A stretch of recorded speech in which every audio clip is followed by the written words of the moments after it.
انسان کا دل تنگ پڑنے لگتا ہے، وہ گھبرانے لگتا ہے، وہ سوچتا ہے میں جاؤں تو کدھر جاؤں.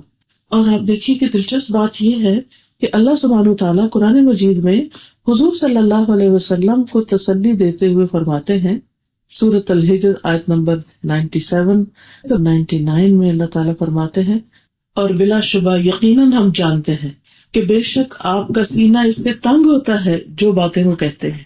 یعنی لوگ جو باتیں بناتے ہیں آپ پر، اس سے آپ کا دل گھٹتا ہے، آپ کو تکلیف پہنچتی ہے، آپ کو غم لاحق ہوتا ہے، اور ہم اس کو اچھی طرح جانتے ہیں. ظاہر ہے اللہ سبحانہ وتعالیٰ سے بڑھ کر دلوں کے حال کون جان سکتا ہے. بعض اوقات ہمارے بہت قریبی عزیز دوست پیارے وہ بھی نہیں جانتے ہمارے اندر کیا کیفیت گزر رہی ہے. ہسبینڈ وائف کا رشتہ کتنا قریب کا ہوتا ہے. اللہ تعالیٰ فرماتے ہیں ہن لباس لکم وانتم لباس لہن، وہ تمہارا لباس ہے تم ان کا لباس ہے. اتنے قریبی رشتے، لیکن ان کو بھی نہیں پتا ہوتا، ایک دوسرے کا نہیں پتا ہوتا کہ دل کی حالت کیا ہے. ایک شخص کتنا بھی یہ بتائے کہ میرے اوپر اس وقت کیا گزر رہا ہے، لیکن سب کچھ بتا بھی نہیں پاتا. تو جس رب نے ہمیں پیدا کیا ہے وہ خوب جانتا ہے. تو اللہ تعالیٰ فرماتے ہیں ہمیں اچھی طرح پتا ہے، وَلَقَدْ نَعْلَمُ، البتہ تحقیق یعنی یقینی طور پر ہم جانتے ہیں، أَنَّكَ يَضِيقُ صَدْرُكَ، کہ آپ کا دل بھجتا ہے، تنگ ہوتا ہے، گھٹتا ہے، بِمَا يَقُولُونَ، جو باتیں یہ کرتے ہیں، یعنی آپ کے خلاف جو باتیں بناتے ہیں، آپ پر جو الزام تراشی کرتے ہیں، آپ کا جس طرح مذاق اڑاتے ہیں، یہ سب کچھ ہمیں معلوم ہے. اب اس کا علاج کیا ہے، اس کا حل کیا ہے؟ اس کا حل یہ نہیں کہ جو کچھ وہ کر رہے ہیں وہ آپ بھی شروع کر دیں. عام طور پر ہمارا دل کب ٹھنڈا ہوتا ہے، یا ہم کس وقت پھر اپنے آپ کو خوش پاتے ہیں، جب کوئی ہمیں ایک سنائے تو ہمیں دو سنا سکے. ایک کے بدلے میں ایک سنا کے بھی ہم ٹھنڈے نہیں ہوتے. جب تک پھر خوب خبر نہ لیں تو ہمارے اندر کی بڑاس نہیں نکلتی. تو یہ حل نہیں بتایا گیا، کیونکہ نبی صلی اللہ علیہ وسلم اخلاق کے بلند ترین مرتبے پر فائز تھے. تو اللہ تعالیٰ فرماتے ہیں کہ آپ کیا کیجئے، 3 کام کیجئے. فسبح بحمد ربک، نمبر 1 اپنے رب کی حمد کے ساتھ تسبیح کریں. تسبیح علاج بتایا گیا. دوسری بات وقم من الساجدین، سجدہ کرنے والوں میں سے ہو جائیں، یعنی نماز سے مدد لیں. اور تیسری چیز وَاعْبُدْ رَبَّكَ حَتَّى يَأْتِيَكَ الْيَقِينُ، اپنے رب کی عبادت کریں یہاں تک کہ آپ کے پاس یقین آ جائے، یعنی زندگی کا آخری وقت آ جائے. اس راستے پر قائم رہیں، جمے رہیں. یہ ہے علاج سینے کی گھٹن کا، دل کی تنگی کا. یعنی جب آپ کا دل تنگ پڑے تو ان 3 چیزوں کو لازم کر لیں. اب اس میں ہمارے لیے بھی رہنمائی ہے کہ جب دین کے راستے پہ چلتے ہوئے یا ویسے دنیاوی معاملات میں بھی اگر انسان کے دل میں کسی قسم کی کوئی گھٹن محسوس ہونے لگے، کوئی پریشانی آنے لگے، ڈپریشن ہونے لگے جو آج کل کے ٹرمز میں، تو سب سے پہلا کام کرنے کا کیا ہے؟ جب دل تنگ ہو، غمگین ہو، اداس ہو، پریشان ہو، تو نمبر 1 تسبیح کریں. قرآن مجید میں اللہ سبحانہ وتعالیٰ نے نبی صلی اللہ علیہ وسلم کو 2 مواقع پر تسبیح کا حکم دیا، ایک غم کے موقع پر، دوسرا فتح کے موقع پر، خوشی کے موقع پر. تو مومن 2 حالتوں میں سے ایک حالت میں ہوتا ہے، یا اچھی حالت میں یا تکلیف کی حالت میں، یا غم ہوتا ہے یا خوشی ہوتی. تو دونوں مواقع پر کیا کرنا ہے؟ اللہ کی تسبیح بیان کرنی ہے. غم کا موقع تو یہ ہو گیا، خوشی کا موقع کون سا ہے؟ اذا جاء نصر اللہ والفتح ورأیت الناس يدخلون فی دین اللہ افواجا فسبح بحمد ربک واستغفر انہ کان توابا. کہ جب اللہ کی فتح اور مدد آ جائے اور آپ دیکھیں کہ لوگ دین میں فوج در فوج داخل ہونے لگے. ایک وہ وقت تھا کہ مذاق اڑایا جا رہا تھا، آپ اجنبی ہو گئے تھے، اور ایک وہ وقت ہے کہ آپ کا مشن کامیاب ہو گیا، آپ فتح سے ہمکنار ہو گئے. تو دونوں مواقع پر کیا کریں؟ فسبح بحمد ربک، اپنے رب کی حمد کے ساتھ اس کی تسبیح کریں. فسبح، تسبیح کا کیا مطلب ہوتا ہے؟ تسبیح کے 2 معنی، ایک ہے اللہ سبحانہ وتعالیٰ کی تعریف کرنا، اس کی خوبیوں کو بیان کرنا. دوسرا ہے ہر قسم کے نقص اور عیب سے اس کو پاک قرار دینا، کہ اللہ سبحانہ وتعالیٰ کی جتنی بھی صفات ہیں وہ ان میں کمال رکھتا ہے، کامل ہے. اور پھر تسبیح کے ساتھ حمد کا ذکر جو خاص طور پر آیا، تو ہم تعریف کرنے کو کہتے ہیں، اور ہم اس تعریف کے لیے کہا جاتا ہے یا اس کی تعریف کے لیے استعمال ہوتا ہے جس کے اندر کمال بھی ہو اور وہ صاحب انعام بھی ہو، یعنی ہر لحاظ سے پرفیکٹ، اور یہ اللہ سبحانہ وتعالیٰ کے سوا کوئی نہیں. اور دوسری طرف کمال کے علاوہ صاحب انعام، یعنی نعمتیں دینے والا، انعام کرنے والا، دینے والا ہوں، جنرس ہوں. تو ہمیں جو کچھ ملا ہے صرف مجھے اور آپ کو نہیں، پوری دنیا کو. وما بکم من نعمت ومن اللہ، تمہارے پاس کوئی بھی جو نعمت ہے وہ اللہ کی طرف سے ہے. تو جتنی بھی نعمتیں ہیں ان سب پر کیا کریں؟ اللہ تعالیٰ کا شکر ادا کریں، اللہ کی تعریف کریں. فسبح بحمد ربک، اور پھر اس میں عملی طور پر کیا کرنا ہے؟ یعنی ایک دل میں تو یہ ہو کہ جس رب کو میں پکار رہا ہوں وہ رب ہر چیز پر قادر ہے، وہ حی قیوم ہے، زندہ ہے، قائم رکھنے والا ہے، وہ ہر چیز پر پوری قدرت رکھتا ہے، زمین و آسمان کی ہر چیز کا مالک ہے، ہر چیز کا مکمل علم رکھتا ہے، کوئی چیز بھی اس کے حکم اور اس کی قدرت سے باہر نہیں. لہذا میں اس رب کو پکار رہا ہوں. اور پھر زبان سے کیا کہے؟ سبحان اللہ، سبحان اللہ وبحمدہ، سبحان اللہ والحمد للہ ولا الہ الا اللہ واللہ اکبر. یعنی اس ذکر کی کثرت کر دینی چاہیے غم اور دکھ کے موقع پر. رسول اللہ صلی اللہ علیہ وسلم نے فرمایا، جس نے سبحان اللہ وبحمدہ دن میں 100 مرتبہ کہا اس کے گناہ معاف کر دیے جاتے ہیں، خاص سمندر کی جھاگ برابری کیوں نہ ہو. یعنی انسان تو ہر وقت خطائیں کرتا ہے، اور یہ ہمارے گناہ ہی ہوتے ہیں، ہماری اپنی زیادتیاں ہوتی ہیں کہ جس کی وجہ سے ہمارے لیے مشکلات آتی ہیں، کیونکہ اللہ سبحانہ وتعالیٰ کسی پر ظلم نہیں کرتا. تو ان مشکلات اور ان بوجھوں کو ہٹانے کا طریقہ کیا ہے؟ اللہ سبحانہ وتعالیٰ کا ذکر کیا جائے اور اس کی تسبیح کی جائے. اور اس کی سب سے بڑی مثال یونس علیہ السلام کی مثال ہے کہ جب وہ مچھلی کے پیٹ میں چلے گئے تھے تو اس وقت غم کے مارے ان کا جو حال ہوا تھا، اس کو تھوڑا سا آپ سمجھ سکتے ہیں کہ اگر آپ کبھی لفٹ پہ جا رہے ہوں اور لفٹ سٹک ہو جائے درمیان اور اس کی لائٹ آف ہو جائے، حتیٰ کہ آف نہ بھی ہو، روشن بھی ہو، شیشے کی لفٹ میں بھی جا رہے ہوں، تب بھی وہ جو دیوار کے سامنے سے گزرتا ہے اور تھوڑی سا جو بلاکیج آتا ہے تو ایسے دل بند ہوتا ہے کہ یہ کسی تنگ جگہ پر پھنس گئے ہم. یا کبھی کسی کمرے کے اندر ہو یا کسی بھی ایسی جگہ پر جہاں پر آپ کو شدید تنہائی کا احساس اور ایک خوف کی لہر دوڑ جائے آپ کے اندر، تو اس وقت سوچیں کہ اس وقت کو امیجن کر کے سوچیں کہ یونس علیہ السلام کا حال کیا ہوا ہوگا کہ جب وہ مچھلی کے پیٹ میں ایک تنگ جگہ، اندھیرے میں، ایک گندی جگہ، ایک سٹمک تھا، تو وہ کیسی جگہ ہوگی کہ جہاں وہ پہنچ گئے اور آنن فانن پہنچ گئے، ادھر کشتی سے گرائے گئے اور ادھر مچھلی کے پیٹ میں چلے گئے، اور مچھلی بھی لے کے سمندر کے اندر اتر گئی.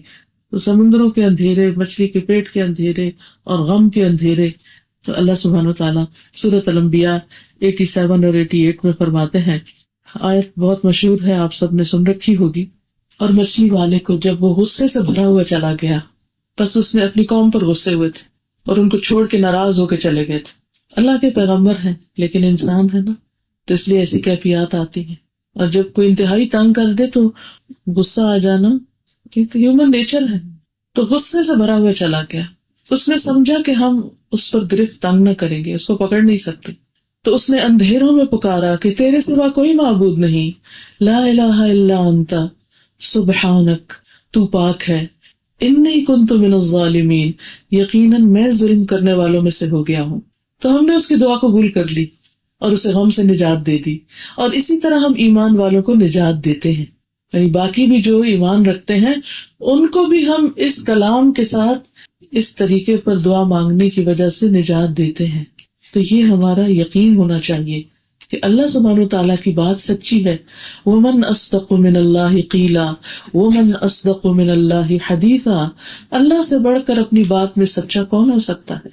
تو یہ اللہ کی بات بالکل سچی بات ہے کہ انہوں نے غم میں پکارا اور اللہ تعالیٰ نے ان کا غم دور کر دیا. اور کن الفاظ سے پکارا؟ لا الہ الا انت سبحانک انی کنت من الظالمین. دوسری جگہ پر اللہ تعالیٰ فرماتے فلولا انہ کان من المسبحین للبث فی بطنہ الی یوم یبعثون. پھر اگر بات یہ نہ ہوتی کہ بے شک وہ تسبیح کرنے والوں میں سے تھا تو یقیناً اس مچھلی کے پیٹ میں اس دن تک رہتا جس میں لوگ اٹھائے جائیں گے. یعنی اللہ تعالیٰ صاف فرما رہے ہیں کہ اگر یونس علیہ السلام تسبیح نہ کرتے تو قیامت تک مچھلی کے پیٹ میں ہی رہتے، وہ اس غم میں ہی رہتے. وہ مچھلی کا پیٹ ان کے لیے ان کی قبر بن جاتا، قیامت تک اس میں رہتے، اس سے نہ نکالے جاتے.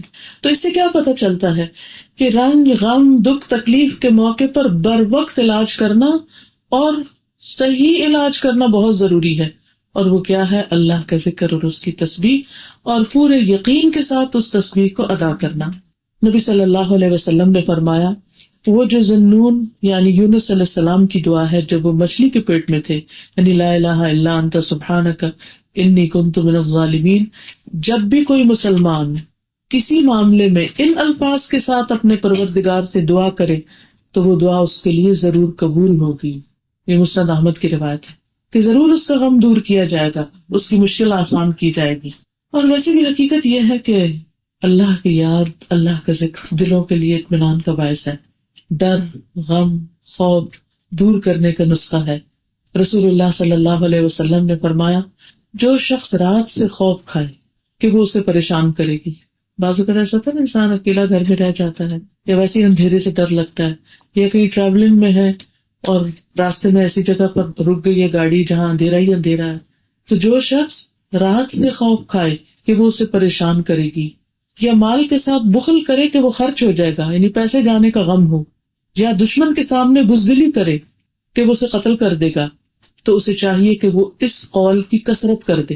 یعنی جب بھی انسان یہ محسوس کرے کہ وہ دوسرے اس پر غالب آ جائیں گے یا اس کا کوئی نقصان ہو جائے گا، یعنی کسی بھی قسم کا وہم، فکر، غم جو بعض اوقات اچانک ہی دل میں آ جاتا ہے، فوراً تسبیح شروع کر دینی چاہیے، چاہے آیت کریمہ ہو، چاہے سبحان اللہ و بحمدہ ہو، چاہے لا الہ الا اللہ ہو۔ پھر نہ صرف یہ کہ غموں کو دور کرنے کا ذریعہ ہے، بلکہ اللہ سبحانہ تعالیٰ سے قرب کا احساس بھی ہوتا ہے اللہ کے ذکر سے۔ رسول اللہ صلی اللہ علیہ وسلم نے فرمایا، تم اللہ کی عظمت کا جو ذکر کرتے ہو، یعنی اللہ کی بڑائی بیان کرتے ہو، تسبیح، تحلیل اور تحمید کے الفاظ کہتے ہو، وہ عرش کے ارد گرد چکر لگاتے ہیں۔ یعنی ہمارا یہ منہ سے نکلے ہوئے یہ لفظ یہاں نہیں رہتے، یہ عرش کے گرد پہنچ جاتے ہیں۔ ان کی ایسی بھنبھناہٹ ہوتی ہے جیسے شہد کی مکھیوں کی بھنبھناہٹ ہوتی ہے، کبھی آپ نے اس کو سنا ہوگا کر کے۔ وہ اپنے کہنے والے کا اللہ کے ہاں ذکر کرتے ہیں، یعنی اللہ تعالیٰ کو یاد دلاتے ہیں۔ تو اللہ تعالیٰ فرماتے ہیں نا، فاذکرونی اذکرکم، تم میرا ذکر کرو، مجھے یاد کرو، میں تمہیں یاد کروں گا۔ تو یہ کلمات وہاں پہنچ جاتے ہیں اور یاد کراتے ہیں۔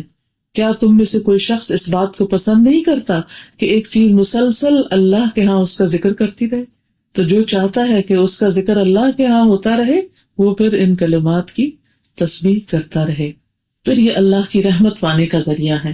حمیزہ بنت یاسر اپنی دادی یسارہ سے روایت کرتی ہیں، اور وہ مہاجرات میں سے تھی، یعنی مکہ سے ہجرت کر کے گئی تھی، کہ رسول اللہ صلی اللہ علیہ وسلم نے ہم سے فرمایا، تم لوگ تسبیح یعنی سبحان اللہ و بحمدہ یا سبحان اللہ بھی، تحلیل لا الہ الا اللہ، اور تقدیس یعنی کہ اللہ سبحانہ تعالیٰ کی پاکی بیان کرنا، اور انگلیوں کے پوروں پر گنا کرو، یعنی انگلیوں پر گنا کرو، اس لیے کہ قیامت کے دن ان سے سوال کیا جائے گا۔ ہاتھ بولیں گے نا، اور یہ انگلیاں بولیں گی۔ اس زمانے میں تو شاید لوگوں کو سمجھ نہ آتا کہ انگلیاں کیسے بولیں گی۔ آج جو ہمارے آئی فون بولتے ہیں یا ہمارے ٹیپ ریکارڈر بولتے ہیں تو یہ بات سمجھنا کچھ مشکل نہیں۔ انگلیاں بولیں گی، اور تم غافل نہ ہونا، کیونکہ اس سے تم اسباب رحمت گنوا دو گی۔ یعنی اگر اللہ کا ذکر نہیں کیا تو رحمت کا سبب ہے یہ ذکر، تو یہ ضائع ہو جائے گا۔ پھر آسمان کے دروازوں کا کھلنا۔ ابو ہریرہ رضی اللہ عنہ سے روایت ہے کہ نبی صلی اللہ علیہ وسلم نے فرمایا، جب بھی بندہ خالص ہو کر لا الہ الا اللہ کہتا ہے، لا الہ الا اللہ، یعنی جب ہر طرف سے تنگ ہو جاتا ہے نا، تو تنہائی میں آ بیٹھے اور اپنے رب کو پکارے لا الہ الا اللہ، تو آسمان کے دروازے کھول دیے جاتے ہیں، یہاں تک کہ عرش تک پہنچ جاتا ہے کلمہ، جب تک انسان کبیرہ گناہوں سے بچتا رہے، یعنی اس کی پکار، اس کی فریاد فوراً پہنچتی۔ پھر اسی طرح الحمدللہ کہنا میزان کو بھر دیتا ہے۔ سبحان اللہ اور الحمدللہ کہنا آسمان اور زمین کے درمیان جتنی جگہ ہے سب کو بھر دیتا ہے۔ یعنی اتنی بڑی چیز ہے، اتنے بڑے کلمات ہیں یہ، لیکن عام طور پر ہمیں یقین چونکہ نہیں ہوتا، اس کی ان کی ویلیو نہیں کرتے، ان کو اس توجہ کے ساتھ نہیں پڑھتے۔ بعض اوقات پڑھتے بھی ہیں، دھیان کہیں ہوتا ہے، سن کچھ اور رہے ہوتے ہیں، دیکھ کچھ اور رہے ہوتے ہیں، کر کچھ اور رہے ہوتے ہیں، اور صرف سبحان اللہ کہہ رہے ہوتے ہیں۔ ٹھیک ہے، نہ کہنے سے وہ بہتر ہے۔ پہلے کہتے کہ نہیں کہنا چاہیے ایسے، اور انسان کسی آئیڈیل ٹائم کا انتظار کرے کہ جب کوئی مسئلہ نہیں ہوگا تو پھر بیٹھ کے کروں گا، وہ ہماری زندگیوں میں کم ہی ہوتا ہے۔ لیکن جتنا وقت ملے، جہاں ملے، جب ملے، کوشش یہ کرنی چاہیے کہ جو کہہ رہے ہیں وہ ذرا سوچ بھی لیں. اگر 100 دفعہ پڑھا اور اس میں سے 7 دفعہ ہی سوچ لیے تو بھی بڑی بات ہے. پھر اسی طرح ایک اور روایت میں آتا ہے کہ رسول اللہ صلی اللہ علیہ وسلم نے فرمایا اپنا بچاؤ حاصل کر لو، اپنے آپ کو پروٹیکٹ کر لو. صحابہ نے کہا اللہ کے رسول صلی اللہ علیہ وسلم کیا دشمن آ گیا؟ کیونکہ مدینہ پر ہر وقت دشمنوں کے آنے کا خوف اور ایک افواہیں اڑا کرتی تھی، تو ان کا دھیان فوراً انہی کی طرف گیا. آپ نے فرمایا نہیں، تمہارا بچاؤ جہنم سے سبحان اللہ والحمد للہ ولا الہ الا اللہ واللہ اکبر یہ پڑھو. یعنی یہ پڑھنا تمہارے لیے آگ سے بچاؤ کا ذریعہ ہے، کیونکہ یہ کلمات قیامت کے دن تمہارے پیچھے آ کر تمہارا بچاؤ کریں گے. اور یہی کلمات باقیات صالحات ہیں. وہ قرآن مجید میں آتا ہے نا المال والبنون زینت الحیات الدنیا، مال اور بیٹے دنیا کی زندگی کی رونق ہے. والباقیات الصالحات خیر عند ربک ثوابا وخیر املا. تو اس لیے ان کلمات کو بھولنا نہیں چاہیے. عموماً یہ ہوتا ہے کہ بال بچوں کی مصروفیات میں دنیا کے کاموں میں ہم ذکر کرنا بھول جاتے ہیں یا ایکٹیو ذکر کرنا بھول جاتے ہیں. تو یہ کلمات قیامت کے دن ہمارے فائدے کے ہیں جب مال اور بیٹے کام نہیں آئیں گے. یوم لا ينفع مال ولا بنون، جس دن مال اور بیٹے کام نہیں آئیں گے بلکہ دور بھاگ جائیں گے. یوم یفر المرء من اخیہ وامہ وابیہ، جس دن انسان بھاگ جائے گا اپنی ہی ماں سے، اپنے ہی باپ سے، اپنے ہی بیٹے سے، اپنی ہی بیوی سے، کوئی کسی کو نہیں پوچھے گا. تو اس دن انسان کا یہ کیا ہوا ذکر اس کے کام آئے گا. پھر اسی طرح انسان جو ہے وہ اللہ سبحانہ و تعالیٰ کا ایک طرح سے مقروض ہے، تو تسبیحات کے ذریعے انسان دراصل اپنے آپ کو آزاد بھی کرواتا ہے. رسول اللہ صلی اللہ علیہ وسلم نے فرمایا بے شک بنی آدم کے ہر انسان کو، یعنی آدم کی اولاد کے ہر انسان کو 360 جوڑوں پر پیدا کیا گیا ہے.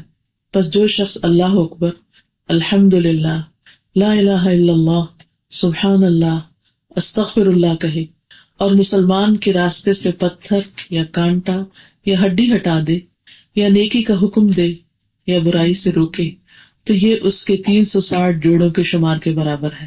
اور وہ اس دن جب شام کرے گا تو اپنے نفس کو جہنم کی آگ سے دور کر لے گا. یعنی یہ چھوٹے چھوٹے کام، چھوٹی چھوٹی نیکیاں جن کو ہم معمولی سمجھتے ہیں، یہ بھی اکٹھی ہو کر انسان کے لیے آگ سے رہائی کا باعث بنے گی. پھر اسی طرح گناہوں کو جھاڑنے کا ذریعہ بھی ہے. انس رضی اللہ عنہ سے روایت ہے کہ رسول اللہ صلی اللہ علیہ وسلم ایک ایسے درخت کے پاس سے گزرے جس کے پتے سوکھ چکے تھے، تو آپ نے اس پر لاٹھی ماری جس سے پتے جھڑنے لگے. پھر آپ نے فرمایا الحمدللہ وسبحان اللہ ولا الہ الا اللہ واللہ اکبر. اس کو پڑھنے سے بندے کے گناہ اس طرح جھڑتے ہیں جس طرح اس درخت کے پتے جھڑے. اچھا، اس سے یہ بھی پتہ چلتا ہے کہ نبی صلی اللہ علیہ وسلم کی تعلیم دینے کا انداز کتنا نیچرل تھا اور ایکٹیویٹی بیسڈ تھا، کہ پہلے آپ نے درخت کے پتے جھاڑ کے ان کو پورا سین دکھایا، اور پھر وہ جب ایسی کوئی چیز نظر آتی ہے تو انسان پوری طرح متوجہ ہو جاتا ہے. اور خصوصاً پتوں کا گرنا کبھی بھی آپ اگنور نہیں کر سکتے. اگر آپ کسی روڈ سے بھی جا رہے ہو نا اور پتے گر رہے ہوں تو آپ لازماً غور کریں گے ان پر. تو نبی صلی اللہ علیہ وسلم نے پتے گرا کے پہلے پھر ان کو بتایا کہ تم اگر یہ تسبیحات پڑھو گے تو تمہارے گناہ بھی پتوں کی طرح جھڑ جائیں گے، گر جائیں گے. اور پھر ایک اور روایت میں تو آتا کہ 1000 خطائیں گرانے کا ذریعہ ہے. سعد رضی اللہ تعالیٰ عنہ سے روایت ہے کہ ہم آپ صلی اللہ علیہ وسلم کے پاس تھے تو آپ نے فرمایا تم میں سے کوئی ہر دن 1000 نیکیاں کمانے سے کیا عاجز ہے، کما سکتا ہے؟ تو آپ کے پاس بیٹھے لوگوں میں سے کسی نے پوچھا کہ یہ کیسے ممکن ہے کہ ہر روز ہم 1000 نیکیاں کریں، یعنی مطلب یہ کہ 1000 نیکی کے کام کریں. تو آپ نے فرمایا جو شخص 100 مرتبہ سبحان اللہ پڑھتا ہے اس کے لیے 1000 نیکیاں لکھی جاتی ہیں یا اس کی 1000 خطائیں مٹا دی جاتی ہیں. اور ویسے تو ہم ہر نماز کے بعد 33 بار پڑھتے ہیں، تو 5 نمازوں میں جب ہم 33 بار پڑھتے ہیں تو 100 سے زیادہ مرتبہ تو اسی طرح ہو جاتا ہے. لیکن ویسے بھی اگر صبح شام انسان ذکر کرے یا جب بھی خالی ہو، اور خصوصاً جب غم، دکھ اور پریشانی ہو، اس وقت سب کام چھوڑ کر یکسوئی کے ساتھ بیٹھ کر کثرت کے ساتھ تسبیح کرے، حتیٰ کہ دل کا غبار اور بوجھ اٹھ جائے اور انسان بالکل اس طرح ریلیکس ہو کر باہر آئے، بالکل ایسے جیسے اس نے کوئی شاور لیا. اور دیکھیے جب یہ پڑھ رہا ہوگا، یعنی وہ شاور والی کیفیت کیوں ہے کہ شاور لے کے باہر آتے ہیں تو آپ ریلیکس ہوتے ہیں، کیونکہ آپ کی میل کچیل اور امپیورٹیز جو ہے وہ آپ کو دھل جاتی ہیں. تو یہ تسبیحات پڑھنے سے بھی گناہ دھلتے ہیں. تو انسان لٹرلی اس کی روح ہلکی ہوتی ہے، اس کا دماغ ہلکا ہو جاتا ہے، اس کی فکر اور پریشانیاں ختم ہونے لگتی ہیں. اللہ سبحانہ تعالیٰ نے اس کو مخلوق کا رزق بھی بتایا ہے اللہ کے نبی نوح علیہ السلام کی وفات کا وقت جب قریب آیا تو انہوں نے اپنے بیٹے کو کہا کہ سبحان اللہ و بحمدہ کا ورد کرتے رہنا، کہ یہ ہر چیز کی نماز ہے اور اس کے ذریعے مخلوق کو رزق ملتا ہے۔ قرآن مجید میں آتا ہے نا کہ کل قد علم صلاتہ و تسبیحہ، ہر ایک نے اپنی نماز اور تسبیح کا طریقہ جان لیا ہے کہ اس نے تسبیح کیسے کرنی، ساری مخلوق کو پتا ہے اس نے تسبیح کیسے کرنی ہے۔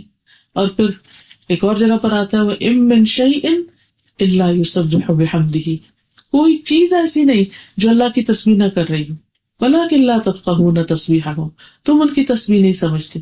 تو اگر ہر چیز اللہ کی تسبیح کر رہی اور ہم اس سے غافل ہیں تو پھر کیسے ہو سکتا ہے کہ ہمارا دل خوش رہ سکے، کہ ہم غموں سے آزاد ہو سکے۔ پھر بدترین مخلوق تسبیح نہیں کرتی، کیونکہ ساری مخلوق کرتی ہے تو جو نہیں کرتا وہ بدترین مخلوق کہلائی۔ عمرو بن ابسہ کہتے ہیں رسول اللہ صلی اللہ علیہ وسلم نے فرمایا جب بھی سورج چڑھتا ہے اللہ کی ہر مخلوق اللہ عز و جل کی تسبیح بیان کرتی، اس کی حمد کرتی، لیکن شیطان میں سے اور اولاد آدم میں سے آتا قسم کے لوگ نہیں کرتے۔ بس میں نے اولاد آدم میں سے ایسے لوگوں کے بارے میں سوال کیا تو آپ نے فرمایا بدترین مخلوق یا اللہ کی مخلوق میں سے بدترین لوگ ہیں کہ جو ہر دن اللہ کی تسبیح نہیں کرتے، اللہ کی تعریف نہیں کرتے، اللہ کا ذکر نہیں کرتے، کیونکہ جو کچھ ان کے پاس ہے وہ کس کا دیا ہے؟ وَمَا بِكُم مِّن نِّعْمَةٍ فَمِنَ اللَّهِ، تمہارے پاس کوئی جو نعمت ہے، ہاں تمہاری آنکھیں ہیں یا کان ہے یا دل ہے، یا اللہ نے جو تمہیں ہدایت دی ہے یا چلنے پھرنے کی قوت دی ہے یا ایون کھانے پینے اور دنیا کی نعمتوں سے مستفید ہونے کی جو صلاحیت بخشی ہے، یہ سب کچھ کس کا دیا ہوا ہے؟ اور اگر وہ لے لے تو کون واپس دے سکتا ہے، کون لوٹا سکتا ہے؟ جب اس نے سب کچھ دیا تو ہمیں سوچنا چاہیے کہ ہم کیا کر رہے ہیں، اور اگر ہم کچھ کریں بھی تو اس کے فائدے کا کچھ بھی نہیں ہے، پھر وہ خود ہماری طرف لوٹ کے آنے والا ہے۔ تو غم اور دل کی تنگی اور گھٹن کا سب سے بہترین علاج کیا ہے؟ تسبیح کرنا، اور اس لیے بھی کہ ساری کائنات کر رہی، اگر وہ کر رہے ہیں اور ہم نہیں کریں گے تو ہم تو پیچھے رہ جائیں گے، وہ سارے ہم سے بہتر ہو جائیں گے۔ پھر آپ دیکھیے کہ جو فرشتے اللہ کی تسبیح کرتے ہیں قرآن مجید ان کے بارے میں آتا ہے کہ وہ دم لیتے ہی نہیں، رکتے ہی نہیں، کبھی چھوڑتے ہی نہیں۔ اور آپ کو یاد ہوگا کہ جب اللہ سبحانہ وتعالیٰ نے فرشتوں کو جمع کیا اور ان کے سامنے اپنا ارادہ رکھا کہ میں آدم کو پیدا کرنے والا ہوں، تو انہوں نے کیا کہا تھا؟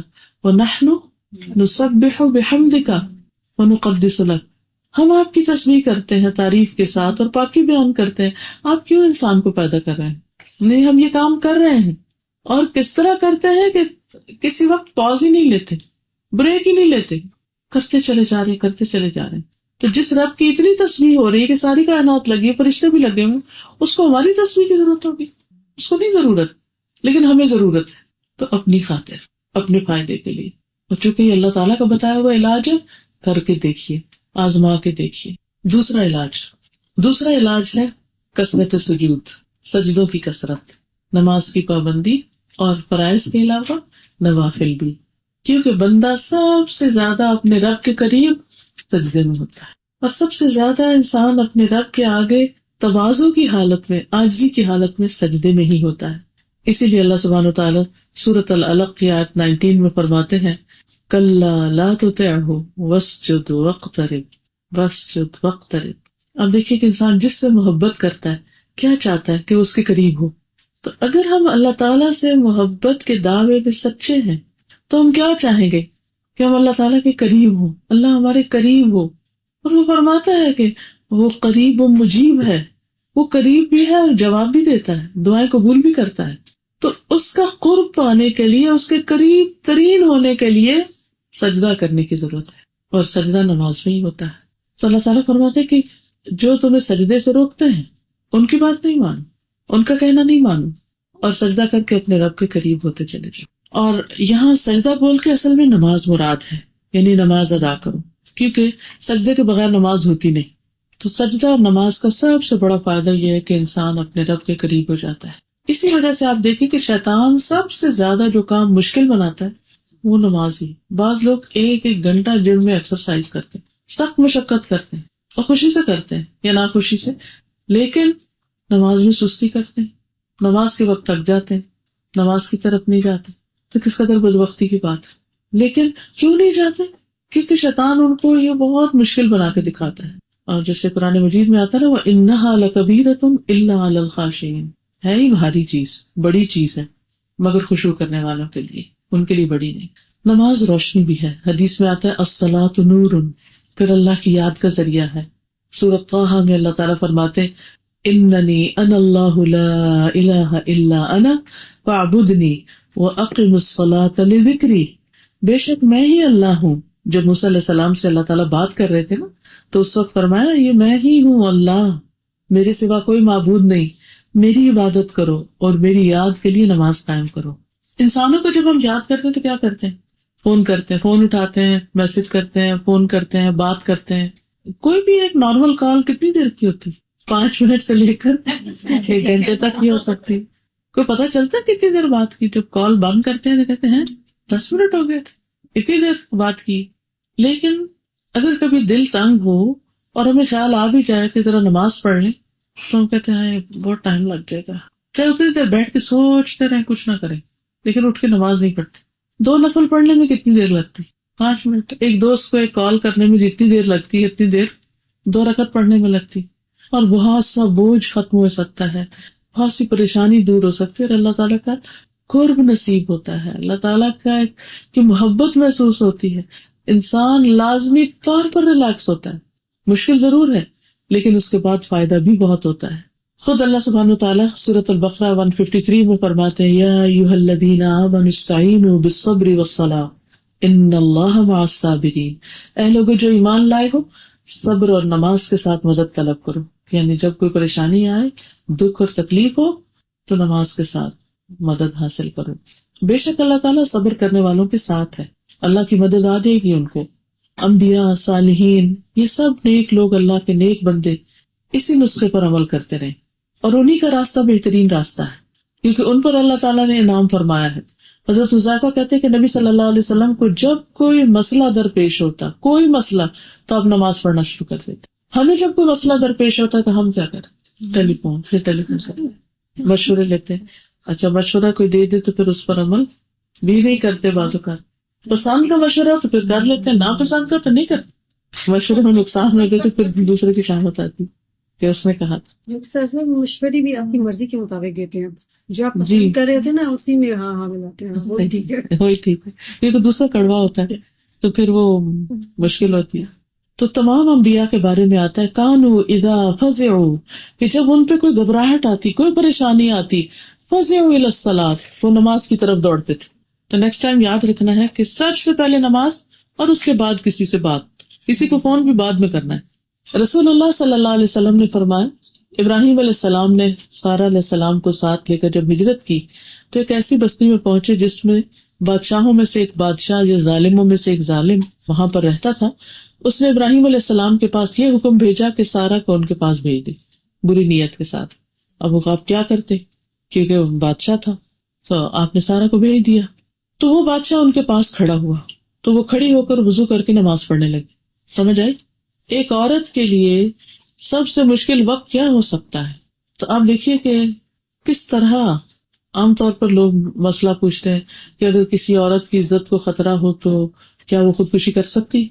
یہ بات آپ نے بھی سنی ہوگی کہ بہت دفعہ ہی سنتے ہیں، یا پاکستان جب بن رہا تھا اس وقت بھی کہا جاتا ہے کہ بہت عورتوں نے کنویں میں چھلانگیں لگا کے خودکشی کر لی تاکہ ان کی عزت محفوظ رہے. تو عموماً لوگ پوچھتے ہیں کہ عزت محفوظ کرنے کے لیے کیا ہم ایسا کر سکتے ہیں؟ اب آپ دیکھیے کہ ایک خودکشی کا راستہ ہے اور ایک وہ ہے جو حضرت سارہ کا راستہ ہے. حضرت سارہ کے اوپر یہی کیفیت آ گئی تھی، ان کی عزت کو خطرہ ہو گیا تھا کیونکہ اس بادشاہ کو کسی نے بتایا کہ وہ بہت خوبصورت عورت. تو بادشاہ کو یہی پتا چلا، اس نے کہا کہ اسے میرے پاس بھیج دیں. تو ابراہیم علیہ السلام کو اس نے حکم بھیج دیا کہ میرے پاس بھیج دو اپنی بیوی کو. انہوں نے بھیج دیا تو وہ پہنچی تو وضو کر کے نماز پڑھنا شروع کر دیا. کہنے لگی اے اللہ، اگر میں تجھ پر اور تیرے رسول پر ایمان رکھتی ہوں تو مجھ پر اس کافر کو مسلط نہ کر. کہتے ہیں کہ بادشاہ کا سانس گلے میں پھنسنے لگ گیا، یہاں تک کہ دل کے ایڑیاں رگڑنے لگا، وہ کچھ نہ کر سکا ان کا. اور پھر جب وہ جانے لگی تو ساتھ حضرت ہاجرہ کو دیا. ایسا کیوں ہے کہ ہمیں مشکل وقت میں ذکر، نماز، تسبیح یاد نہیں رہتی، ہم اللہ کو گڑ گڑا کے نہیں پکارتے. اور یہاں پر آپ دیکھیے کہ وہ وسیلہ پکڑتی ہیں ایمان کا کہ اللہ اگر تو جانتا ہے کہ میرا تجھ پہ ایمان ہے، تیرے رسول پر ایمان ہے، تو پھر مجھے اس مصیبت سے نجات دے۔ بعض اوقات ہم دین کے راستے میں ہوتے ہیں اور ہم دین کی وجہ سے مشکل میں آ جاتے ہیں، تو دین کو وسیلہ نہیں بناتے کہ اللہ میں تیرے راستے پر ہوں، میں سب سے ہٹ کر، سب کو چھوڑ کر تیری طرح متوجہ ہوئی، اگر تو مجھے تنہا چھوڑ دے گا، تو میری مدد نہیں کرے گا، تو میں کیا کروں گی؟ تو دیکھیے کیسے نہیں دعا سنی جاتی، لیکن ہمیں پکارنا نہیں آتا، ہم اس وقت یہی بھول جاتے، شیطان بھلوا دیتا۔ پھر سجدوں کی کثرت سے مدد، صرف دنیا کے لیے نہیں، آخرت کے لیے بھی۔ تو ربیہ بن کعب اسلمی کہتے ہیں کہ میں رسول اللہ صلی اللہ علیہ وسلم کے پاس رات گزارتا تھا، آپ کے لیے استنجا اور وضو کا پانی بھر کے لاتا تھا، تو ایک دن آپ نے فرمایا کہ مانگو، تو میں نے عرض کیا کہ میں جنت میں آپ کا ساتھ چاہتا ہوں۔ آپ نے فرمایا اس کے علاوہ کچھ اور مانگو، میں نے عرض کیا بس یہی چاہتا ہوں۔ دوبارہ پوچھا، اگلے دن پوچھا، پھر وہی مانگا، جنت ہی چاہتا ہوں اور کچھ نہیں چاہیے۔ آپ نے فرمایا اگر میرے ساتھ جنت میں رہنا چاہتے ہو تو سجدوں کی کثرت سے میری مدد کرو۔ تو اس سے یہ پتہ چلتا ہے کہ نہ صرف یہ کہ دنیا میں بلکہ آخرت میں انسان کے لیے کامیابی کی کنجی ہے نماز، سجدوں کی کثرت۔ مادان بن ابی طلحہ کہتے ہیں کہ میں صوبان سے ملا، میں نے ان سے عرض کیا مجھے کوئی حدیث سناؤ، امید ہے کہ اللہ تعالیٰ مجھے اس سے نفع عطا فرمائیں گے۔ وہ کہتے ہیں کہ وہ خاموش رہے، پھر میں نے یہی عرض کیا تو وہ خاموش رہے، پھر میں نے عرض کیا مجھے کوئی حدیث سنائے، وہ پھر خاموش رہے، پھر مجھے فرمانے لگے تم اللہ کے لیے سجدہ کیا کرو، کیونکہ میں نے رسول اللہ صلی اللہ علیہ وسلم کو یہ فرماتے ہوئے سنا ہے جو بندہ بھی اللہ تعالیٰ کو ایک سجدہ کرے تو اللہ تعالیٰ اس سجدے کی وجہ سے اس کا ایک درجہ بلند فرما دیتے ہیں اور ایک خطا معاف کر دیتے ہیں۔ تو درجوں کی بلندی کا ذریعہ ہے۔ اچھا، وہ بار بار اصرار کر رہے تھے اور وہ خاموش کیوں تھے؟ تاکہ طلب اور بڑھ جائے اور پھر جو بتایا جائے وہ مان لیا جائے، اس پر عمل بھی ہو جائے۔ اب آپ دیکھیں کہ اس کمیونیکیشن کے دور میں انفارمیشن کی بھرمار ہے، ہر طرف سے انفارمیشن پور ہو رہی اور عمل اتنا ہی کم ہو گیا۔ ہم سب بہت کچھ جاننے لگ گئے لیکن کرتے نہیں، جس کے نتیجے میں پھر ہمارا حال نہیں بدلتا، ہم وہیں کا وہیں کھڑے ہوتے۔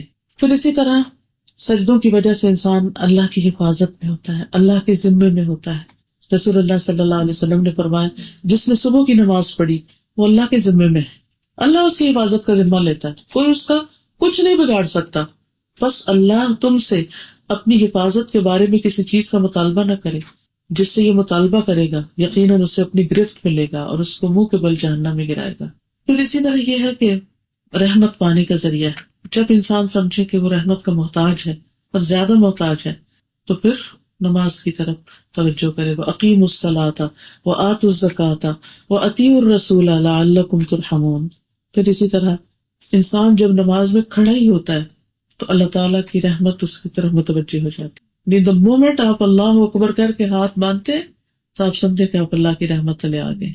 حدیث میں آتا ہے جب تم میں سے کوئی آدمی نماز کے لیے کھڑا ہوتا ہے تو رحمت الہی اس کی طرف متوجہ ہو جاتی ہے۔ کتنا بھی بڑا غم، فکر، پریشانی ہو، وضو کرے اور مصلی پہ کھڑے ہو جائے، پھر دیکھیں اللہ کی مدد آتی ہے کہ نہیں آتی، پھر راحت و سکون کا باعث ہے۔ نبی صلی اللہ علیہ وسلم نے نماز کو آنکھوں کی ٹھنڈک قرار دیا ہے۔ آپ حضرت بلال سے کہا کرتے تھے کہ بلال نماز کی اقامت کہو اور ہمیں اس سے راحت پہنچاؤ، ہمیں خوشی پہنچاؤ، نماز کے وقت کا اعلان کرو تاکہ ہم خوش ہو جائیں، نماز پڑھ کے ٹھنڈے ہو جائیں، سکون میں آ جائیں۔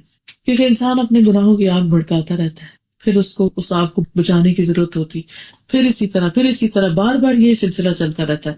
لیکن ہمیں سوچنا چاہیے کہ کیا ہمارے لیے بھی آذان راحت کا باعث ہے؟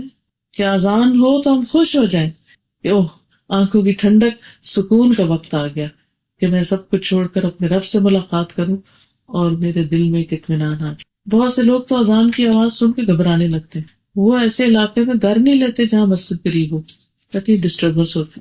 بعض علاقوں میں تو اب تک مسجدیں بنی ہی نہیں۔ آپ خود سوچئے کہ مسجد اللہ کا گھر ہے، ہم اپنے گھر بڑے بڑے محلات بنا لیں اور ان میں اللہ کے گھر کے لیے کوئی جگہ ہی نہ رکھیں تو ہم کیسے مسلمان ہیں؟ کیسے مسلمان؟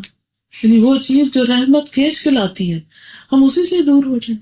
جہاں اذان ہوتی ہے وہاں سے شیطان بھاگنے لگتا ہے، تو کیا ایسی جگہوں پر رہے جہاں پر کہیں اذان کی آواز نہ آئے؟ اس لیے اپنے ایمان کا اگر جائزہ لینا نا تو اذان کے وقت لیا کریں کہ اذان کی آواز سن کے دل کی کیفیت کیا ہوئی ہے، خوشی ہوئی ہے کہ پریشانی ہوئی کہ اوہ پھر نماز کا وقت ہے، اوہ پھر اب یہ کام چھوڑنا پڑے گا، اللہ میں تو بہت ہی مصروف تھی اور اب پھر اوہ اتنی جلدی اذان ہو گئی۔ نہیں، بلکہ بار بار دھیان رہنا چاہیے کہ اذان کیوں نہیں ہوئی، اذان کب ہو رہی ہے، کہ ایک انتظار رہے. یہ ایمان کی پہچان ہے. اور خوشی سے جائے نماز کی طرف بڑھے، بھاگتے ہوئے، نہ کہ سستی کے مارے. کیا بتایا گیا قرآن مجید میں؟ کون سستی کے مارے جاتا ہے نماز کی طرف؟ ہم سب کو پتا ہے. وَلَا يَأْتُونَ إِلَى الصَّلَاةِ إِلَّا وَهُمْ كُسَالَىٰ، بھاری قدموں کے ساتھ. پھر نماز آ گئی. تو ہمارے غم کیسے دور ہوں گے، دکھ اور پریشانیاں کیسے جائیں گی جب ہم ان طریقوں پر عمل ہی نہ کریں جو ہمیں بتائے گئے ان کو دور کرنے کے لیے. پھر قرآن مجید میں سورۃ البقرہ میں اللہ تعالیٰ فرماتے ہیں ان الذین آمنوا وعملوا الصالحات واقاموا الصلاة وآتوا الزکاة لهم اجرهم عند ربهم ولا خوف علیہم ولا هم يحزنون. بے شک وہ لوگ جو ایمان لائے اور انہوں نے نیک اعمال کیے اور نماز قائم کی اور زکوٰۃ ادا کی، ان کے لیے ان کا اجر ان کے رب کے پاس ہے، ان پر نہ کوئی خوف ہوگا نہ وہ غمگین ہوں.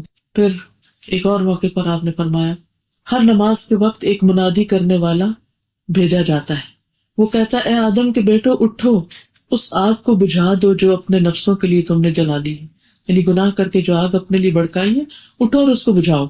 وہ کھڑے ہوتے ہیں، مکمل وضو کرتے ہیں تو ان کی آنکھوں سے گناہ جھڑتے ہیں، نماز پڑھتے ہیں تو ان دونوں نمازوں کے درمیان ہونے والے گناہ بخش دیے جاتے ہیں. پھر وہ لوگ اس کے درمیان آگ جلاتے ہیں، یعنی دوبارہ اگلی اذان سے پہلے تک. پھر ظہر کا وقت ہوتا ہے، پھر اسی طرح اعلان ہوتا ہے، پھر وہ بجھاتے ہیں. پھر عصر کا وقت ہوتا ہے، پھر اس وقت تک جو گناہ کیے ہوتے ہیں، پھر وہ پھر مغرب، پھر عشاء، پھر صبح تک. تو یہ جو اللہ تعالیٰ نے دن کے مختلف کناروں پر ہمارے لیے یہ موقع رکھا اور اس کو فرض قرار دے دیا، یہ اسی لیے ہے کہ ہم ساتھ کے ساتھ اپنی صفائی دھلائی کرتے جائیں. اسی لیے فرمایا جو دن میں 5 مرتبہ نہائے اس کے جسم پہ کیا میل رہے گی.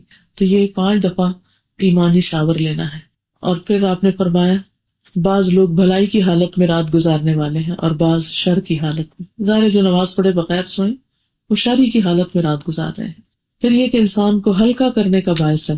حدیث میں آتا ہے بندہ جب نماز کے لیے کھڑا ہوتا ہے تو اس کے سارے گناہ لا کر اس کے کندھے پہ رکھ دیے جاتے ہیں. جب وہ رکوع کرتا ہے، سجدہ کرتا ہے تو سب گر جاتے ہیں. لیکن ہم نے کبھی اس طرح امیجن نہیں کیا. یہ سلسلہ صحیحہ کی حدیث. پھر گھبراہٹ دور کرنے کا ذریعہ قرآن مجید میں اللہ تعالیٰ فرماتے ہیں ان الانسان خلق ہلوعا اذا مسہ الشر جزوعا واذا مسہ الخیر منوعا الا المصلین الذین هم علی صلاتهم دائمون. بلا شبہ انسان تھوڑا دلا بنایا گیا، چھوٹی سی بات اس کو اپسٹ کر دیتی. جب اسے کوئی تکلیف پہنچتی ہے تو گھبراہ اٹھتا ہے اور اس گھبراہٹ میں بعض اوقات انسان بڑے بڑے فیصلے کر لیتا ہے.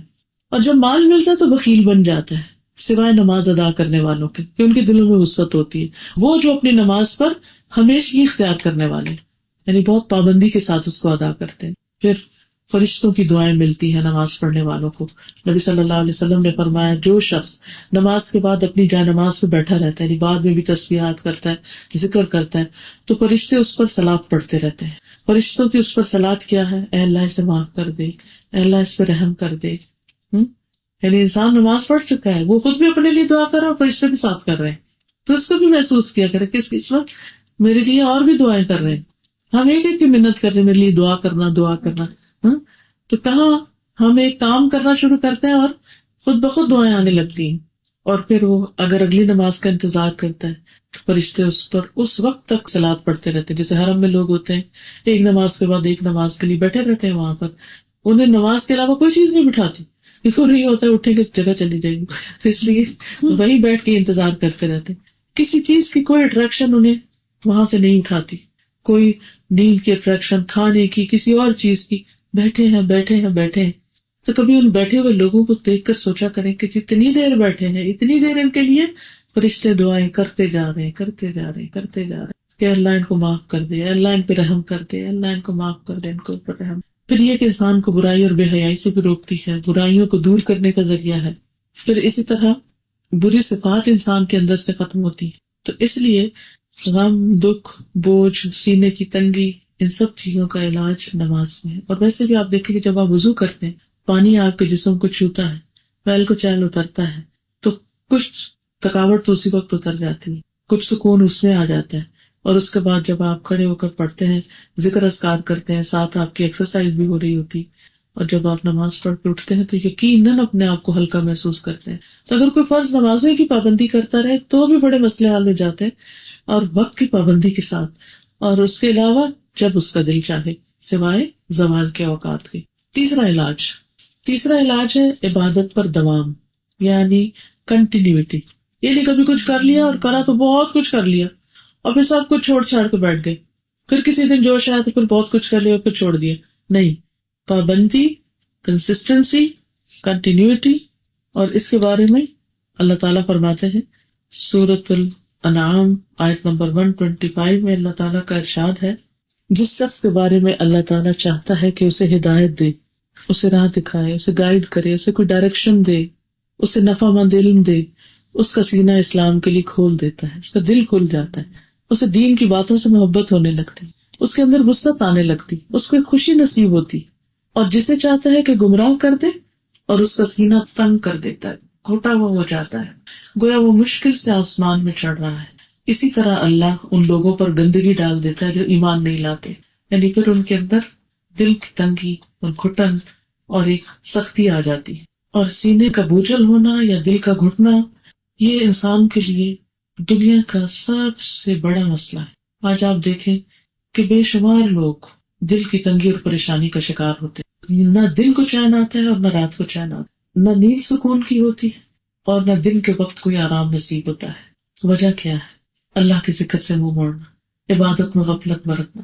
حدیث میں آتا ہے نبی صلی اللہ علیہ وسلم نے فرمایا، اے ابن آدم، میری عبادت کے لیے اپنے آپ کو فارغ کر لو، وقت نکالو، میں تیرے سینے کو بے نیازی سے بھر دوں گا، دل کو مطمئن کر دوں گا اور تمہارا فقر دور کر دوں گا، یعنی تمہاری محتاجی دور کر دوں گا. اور اگر تو نے ایسا نہ کیا تو میں تیرے سینے میں مصروفیات بھر دوں گا، طرح طرح کے اندیشے اور فکر پا کے، اور تیرا فقر زائل نہیں کروں گا، تیری محتاجی دور نہیں کروں گا. اور محتاجی کسی بھی چیز کی ہو سکتی. پھر اسی طرح انسان جب عبادت کرتا ہے تو اس کا حق ہے کہ اللہ ایسے بندے کو عذاب نہ دے اور اس کے لیے آسانی فرمائے. ایک اور جگہ پر آتا ہے، ابن عباس کو حضور صلی اللہ علیہ وسلم نے فرمایا تھا جب آپ ان کے ساتھ سواری پر بیٹھے ہوئے ان کے پیچھے ہی سفر کر رہے تھے کہ احفظ اللہ یحفظک، احفظ اللہ تجدہ تجاہک. کیا بیٹے، اللہ کی حفاظت کرو، وہ تمہاری حفاظت کرے گا. اللہ کی حفاظت کرو، تم اسے اپنے سامنے پاؤ گے. اللہ کی حفاظت، اللہ تعالیٰ تو ہماری حفاظت کرتا ہے. مطلب یہ ہے کہ اللہ کی حدود کی حفاظت، اللہ تعالیٰ کے احکامات کی حفاظت، اللہ نے جو فرائض عائد کیے ان کی حفاظت. والذین هم علی صلاتہم یحافظون، یعنی نمازوں کی حفاظت، وضو کی حفاظت کہ بے وضو نماز نہ پڑھے انسان، اپنے اوقات کی حفاظت، امانتوں کی حفاظت، وعدوں کی حفاظت، قسموں کی حفاظت. ان تمام چیزوں کی حفاظت کا ذکر قرآن مجید میں آتا ہے. تو ان چیزوں کی حفاظت جو انسان کرے گا اللہ تعالیٰ اس کی حفاظت کرے گا، اس کو پروٹیکٹ کرے گا، اور تم اللہ کو اپنے سامنے پاؤ گے. یعنی مطلب یہ ہے کہ وہ ہر مشکل اور غم کے وقت تمہارا ساتھ دے گا، تمہاری مدد کرے گا. ایسے لوگوں کو عرش کا سایہ نصیب ہوگا. اس میں آتا ہے 7 قسم کے لوگ ہیں جنہیں قیامت کے دن اللہ تعالیٰ اپنے عرش کے سائے میں جگہ دے گا، جس دن کوئی سایہ نہ ہوگا. اور اس میں سے ایک وہ نوجوان جس کی جوانی اللہ کی عبادت میں گزری. پھر اسی طرح اللہ تعالیٰ کو وہ کام پسند ہے جو مسلسل کیا جائے، چھوڑا نہ جائے، چاہے وہ چھوٹا سا ہی کیوں نہ ہو. اور اس سے فائدہ یہ ہوتا ہے کہ انسان پھر گرو کرتا رہتا ہے. مثلا اگر کوئی شخص کسی دن بہت کچھ کھا لے اور پھر کئی دن تک کچھ بھی نہ کھائے تو کبھی بھی صحت مند نہیں ہو سکتا.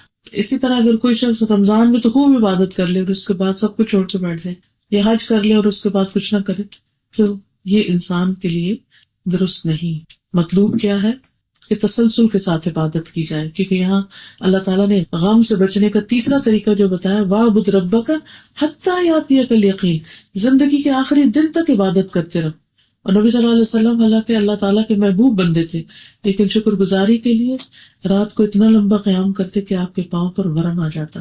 اور جب آپ سے کہا گیا کہ آپ اتنی مشقت کیوں کرتے ہیں، تو فرمایا کہ افلا اکون عبدا شکورا، کیا میں اللہ کا شکر گزار بندہ نہ بنوں. پھر اسی طرح عمرو بن مرہ جہنی کہتے ہیں کہ قبیلہ بنو قزاع میں سے ایک شخص رسول اللہ صلی اللہ علیہ وسلم کی خدمت میں حاضر ہوا. عرض کیا، میں گواہی دیتا ہوں کہ اللہ کے سوا کوئی معبود نہیں اور آپ اللہ کے رسول ہیں، اور میں 5 نمازیں پڑھتا ہوں، رمضان کے روزے رکھتا ہوں، اس کا قیام بھی کرتا ہوں، یعنی تراویح پڑھتا ہوں، زکوٰۃ دیتا ہوں، آپ نے فرمایا جو شخص ان اعمال پر فوت ہوا وہ صدیقین اور شہداء میں سے ہے، یعنی سیدھے راستے پر ہے۔ گویا آخرت کا انجام اور آخرت کا مقام اگر انسان کا محفوظ ہو تو زندگی بھی انسان کی بہترین گزرتی ہے۔ اور پھر قرآن مجید میں اللہ تعالیٰ بھی فرماتے ہیں وَلَا تَمُوتُنَّ إِلَّا وَأَنْتُمْ مُسْلِمُونَ، کہ تمہاری موت نہ آئے مگر اس حال میں کہ تم اللہ کے فرمانبردار ہو۔ پھر یہ کہ نیک اعمال پر خاتمہ ہو، کیونکہ انما الاعمال بخواتیمہا، اعمال کا دار و مدار ان کے خاتمے پر ہے کہ آخر میں کیا کر رہے تھے۔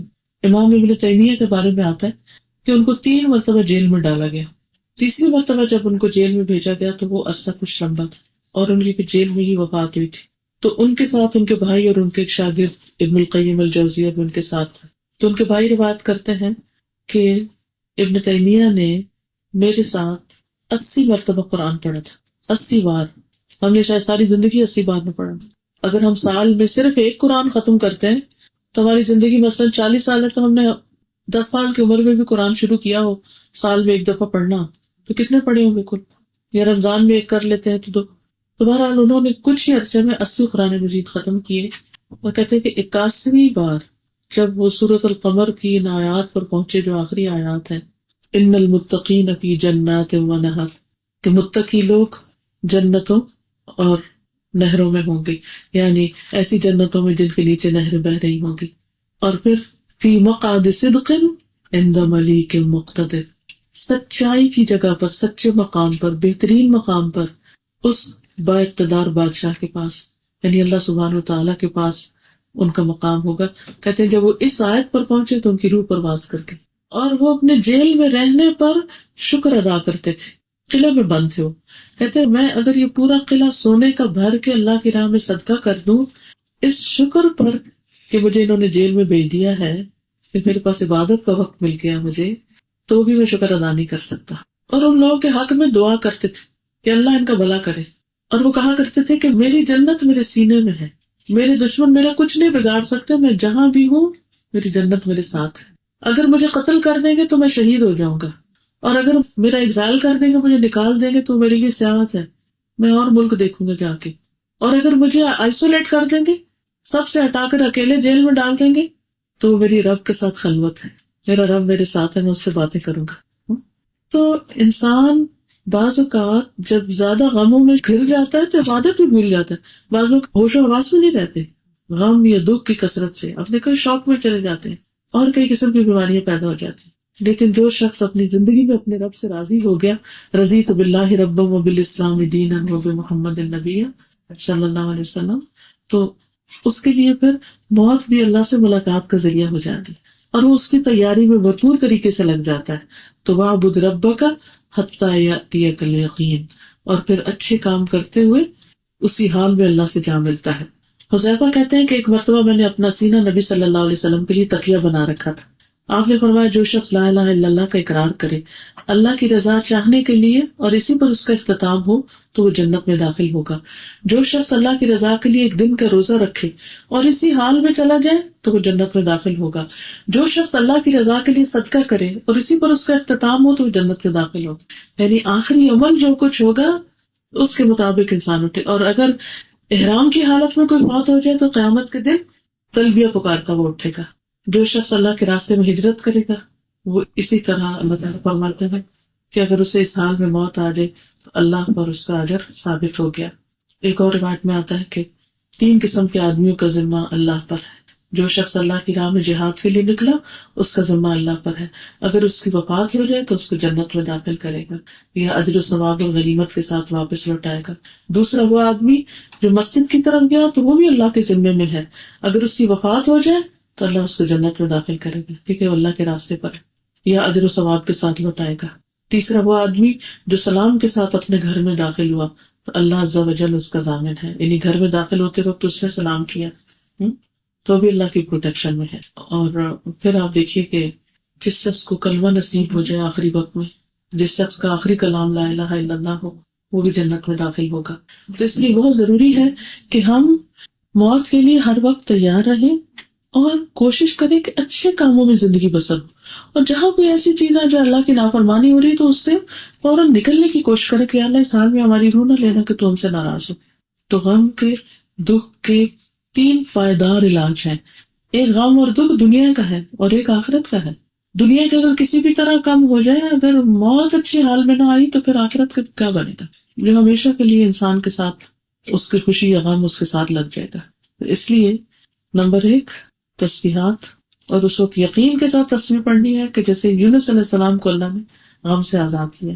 اور نمبر 2 نماز کہ وہ آنکھوں کی ٹھنڈک. اور نمبر 3 آخری دم تک اللہ کی عبادت. کبھی نہ سمجھے کہ بہت کر لیا، بہت نیک بن گئے، اب کافی ہے. نہیں، کبھی بھی کافی نہیں. ساری زندگی بھی سجدے میں پڑے رہے تو کافی نہیں. اور اس کے ساتھ ساتھ رنج و غم سے بچنے کی دعائیں. یہ جو ایاک نستعین کتاب ہے اس میں بھی رنج و غم کی ازالے کی دعائیں. آئی فون پر ایپ بھی موجود ہے ایاک نستعین، اس میں بھی یہ دعائیں موجود ہیں جس میں اللہم انی اعوذ بک من الہم والحزن والعجز والکسل والجبن والبخل وذلع الدین وغلبۃ الرجال. پھر اسی طرح اللہم لا سہل الا ما جعلتہ سہلا وانت تجعل الحزن سہلا اذا شئت. پھر لا الہ الا انت سبحانک انی کنت من الظالمین. پھر اسی طرح اللہ ربی لا اشرک بہ شیئا. اور پھر نبی صلی اللہ علیہ وسلم پر جب کوئی کرب اور دکھ اور غم ہوتا تو آپ فرماتے لا الہ الا اللہ العظیم الحلیم، لا الہ الا اللہ رب العرش العظیم، لا الہ الا اللہ رب السماوات ورب الارض ورب العرش الکریم. اور پھر حضرت عائشہ فرماتی ہے کہ نبی صلی اللہ علیہ وسلم ان الفاظ سے دم کیا کرتے تھے امسح البأس رب الناس بیدک الشفاء لا یکشف الکرب الا انت.